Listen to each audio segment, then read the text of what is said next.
everybody, and welcome back to Riders BlockBuster. My name is Creed, and if you like church standoffs, a long-lost bloodline consisting of generations and generations of mutants, and our heartthrob Jeffrey Combs, then I definitely think you should watch the 1994 movie called Lurking Fear.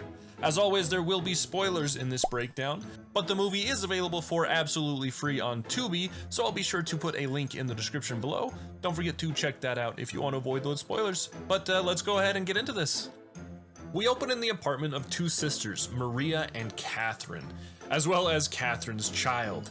We see that they are afraid of something. Something has been trying to break into the apartment. There are holes on the walls, and now there are planks that are covering the holes. Those are the only protection that they've got.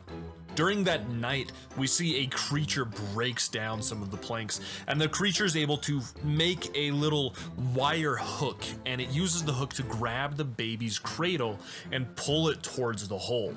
Fortunately, Maria gets there in time. She's able to save the baby, but it is at the sacrifice of herself. She is grabbed by the creature and dragged into the hole. Catherine watches as her sister is dragged away with nothing that she can do, and now Catherine has to also care for her sister's child, as well as face whatever this creature might be. We then cut and we see our main character who is just getting out of jail. His name is John Martinez. He doesn't have many options, so he's contacted by one of his father's old friends, his father who was also in crime of some sort, and he goes and he meets his father's friend. His father's friend is named Nags, and he's currently working as a mortician. Nags tells John that his father had a treasure of some kind, that he has this legacy left by his family, and it's hidden in a graveyard of some kind. Nags pulls out half of a map, and John pulls out the other half, and they can see together. They might know where the treasure is. Nag asks for something like 20% of the entire earnings or something like that. You know, it's fair. It's a fair price for half of the map, plus the information that the treasure exists at all. So John has no problem agreeing to that, and then he goes to get the treasure. The movie also reminds us a couple of times that all of these events are happening on Christmas Day, so this is also a secret Christmas movie. Woo! Dino, put in some snow falling, maybe some jingle bells in the background. Make it a little festive, you know? Yeah, little Christmas flair, I guess. Christmas in September, woo. We then cut back and we see that Catherine is cool now. We know that because she's wearing sunglasses. She's become very, very cool, very capable. She's planting dynamite in the graveyard. She rushes inside when she hears a scream, and that's where we see our boy Jeffrey Combs! Woo! I love this guy, I love him. Jeffrey Combs is playing Dr. Haggis, and they, together, Dr. Haggis and Catherine, are able to tend to this girl who is slashed up on her arm, and they talk about these creatures who have been attacking them quite frequently now. Multiple of the creatures, and the attacks are getting more frequent and more dangerous. Three gangsters then show up to Nags' place, and they're also like, hey, we heard you've been talking about money to someone, let us in on it. You owe us a bunch of money, tell us where the money is. And Nags eventually he caves. He's like, all right, here's where the money is, here's where John's gone. John has the map, John will be able to tell you where it all is. And then they just kill Nags and leave him in his coffin for someone else to find. There's a storm out tonight, and our main gang knows that this means the creatures will be at their most dangerous and also at their most vulnerable. We meet a character named Father Poole, and he's against the violence here, especially since all the violence is happening in a church. He's like, this is a place of peace. We cannot bring violence here. We later also see that Father Poole has been speaking with the creatures, and it seems that maybe he's found some kind of a common ground with them.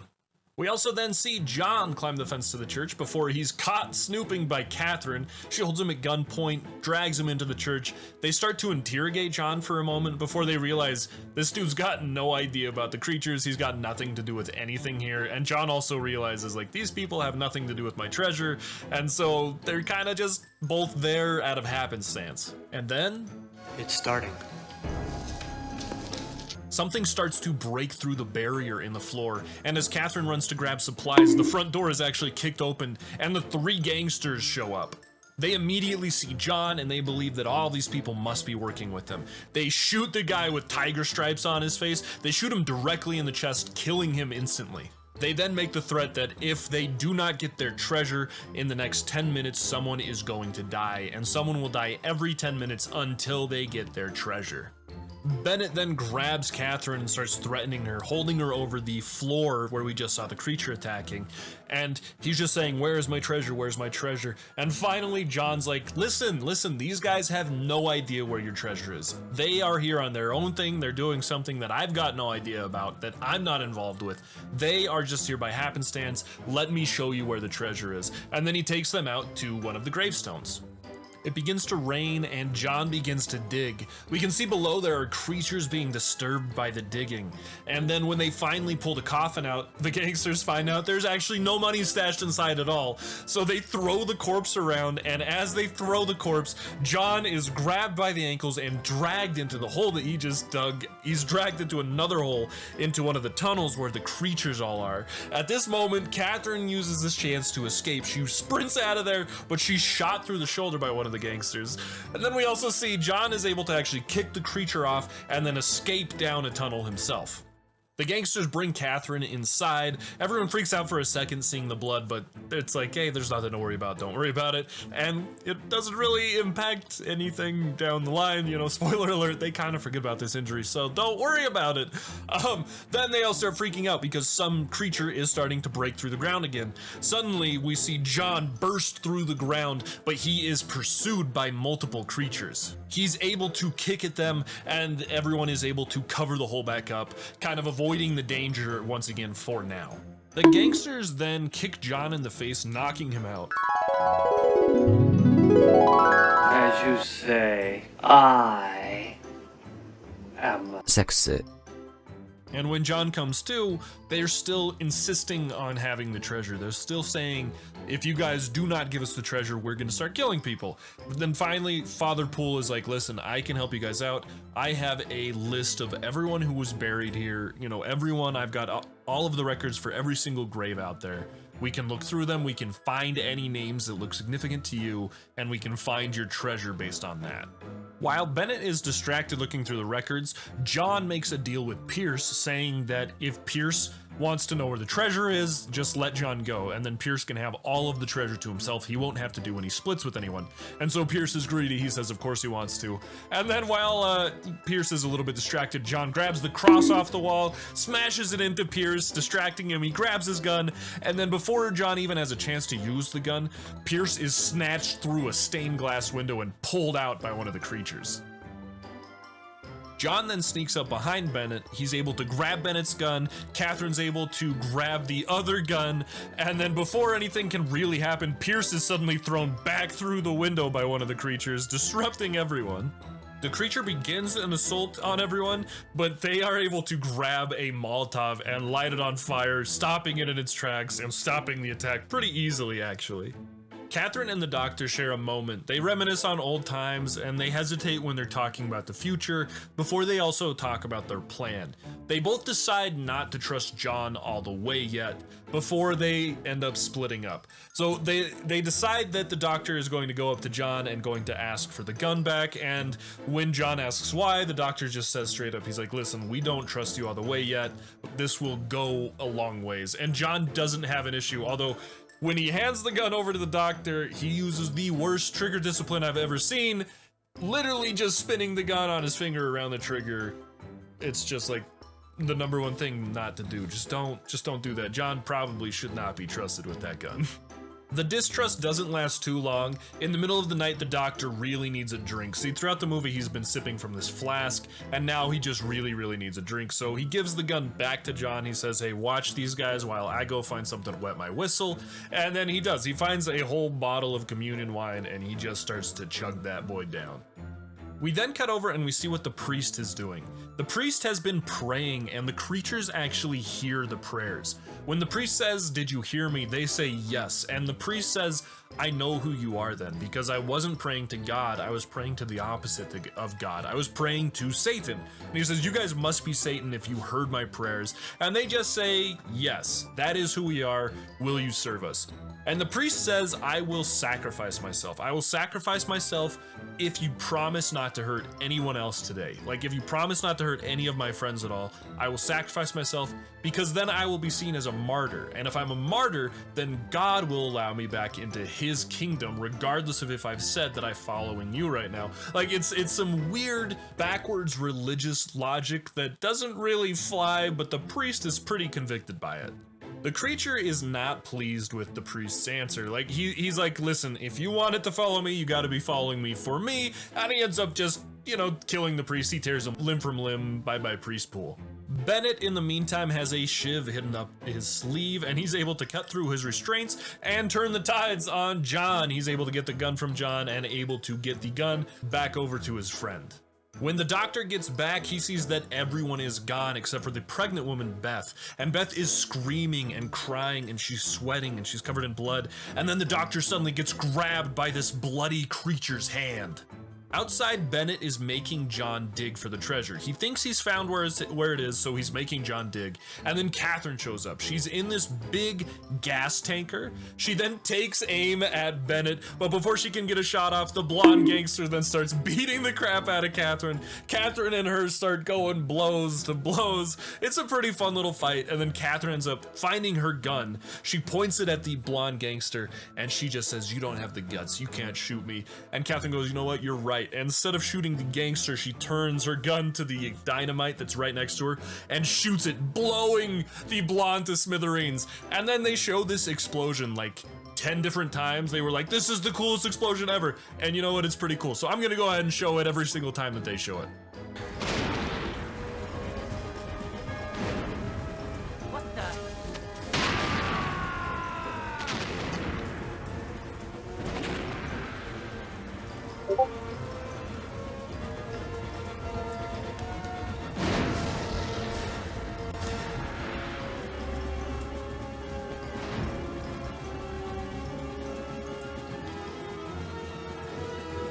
When they get inside, Catherine sees the doctor lying on the ground, and he is just saying, "There's the creature somewhere inside, there's a creature somewhere inside, please finish it off, please." And then Catherine is grabbed by one of the creatures and dragged into the hole herself. The doctor really wants to pursue. He picks up the gun to try his best, and then he just passes away dead.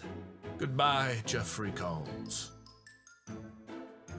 After the explosion, John wakes up in the tunnels, and he is surrounded by corpses. He starts crawling through the tunnels, and then Bennett just happens to find him. He puts a gun up to John's head, and we see in the background the creatures are stalking them the entire time, watching to see where they go. And of course, Bennett still wants the treasure, and he thinks that he knows something that could help him get an edge on these creatures. Suddenly, the tunnel floor collapses, and John and Bennett land in the den of the creatures. They are just completely surrounded, and that's when Bennett rips John's shirt off, and he says, "Look," he says to the creatures, "Look, John has the same birthmark that all of you have.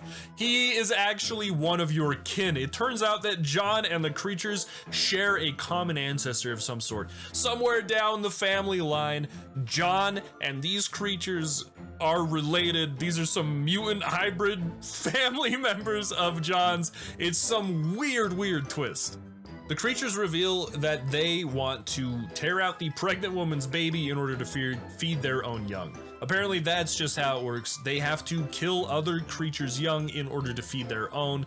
That's how they reproduce. Meanwhile, Bennett has found the body that has all of the money in it. He rushes over to it, and he just starts counting his wealth. He is in absolute heaven.